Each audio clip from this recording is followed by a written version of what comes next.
Dan.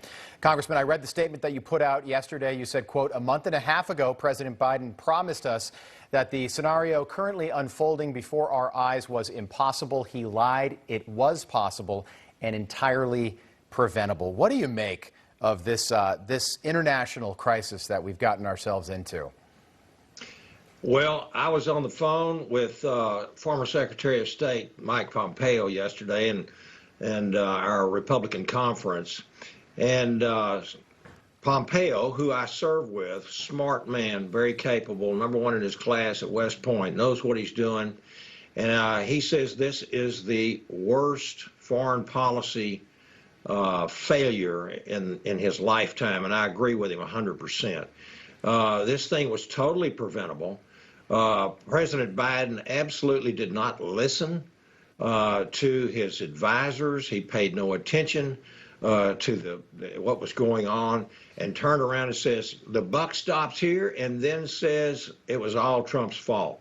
Amazingly, I think everyone who knew President Trump or worked in that administration, or those of us who worked with that administration, knows absolutely that President Trump this was a conditions-based situation for the Trump administration. Right. The actions of the Taliban would have determined what our actions would be.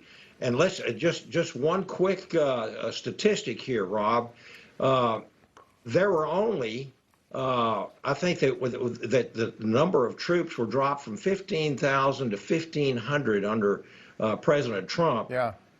And why in the world could not President Biden have done that? And why would he have given up Bagram Air Base? It's just incredible. Well, it's mind-blowing. There was no plan. Why would you do what? I mean, I'm not a veteran, but if I were in the room, I'd say, well, wait a second. Why don't we get the civilians out first, the interpreters, their families, our allies who have worked with us for 20 years, and then the military can evacuate because they're trained professionals. Why give up an airfield at Bagram, 25 miles from downtown Kabul?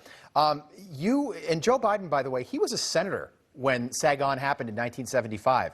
Don't you think that he, as an elected official then, would have learned the lessons of the past and apply them now? Well, sadly, you know, his President Obama's former Department of Defense Secretary, Gates, said that I think Joe Biden has got the record for being wrong the most times for the last 4 decades on foreign policy issues. This man absolutely has been a failure. In 8 short months, we have a border security crisis. We've got an energy crisis. We've got an economic crisis. Inflation is popping back up. We have a crime wave. And now we have the Middle East. The Taliban, after 20 years, they're back in business. They control more of Afghanistan now than they did back in 2001 when we attacked them.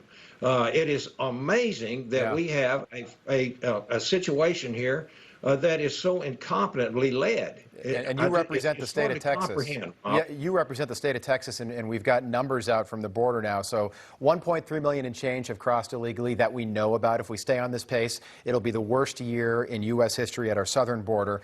That's right. Today marks 7 months of Joe Biden. Today's August the 20th. He took the oath of office on January the 20th. Quick list that I made up here, and I really wasn't even thinking about this. This is how easy this was. He flip-flopped on the masks. It took him 2 months to do that. We've got the disaster voting rights bill happening in your state with the runaway Texas Democrats. We've got that $3.5 trillion infrastructure deal.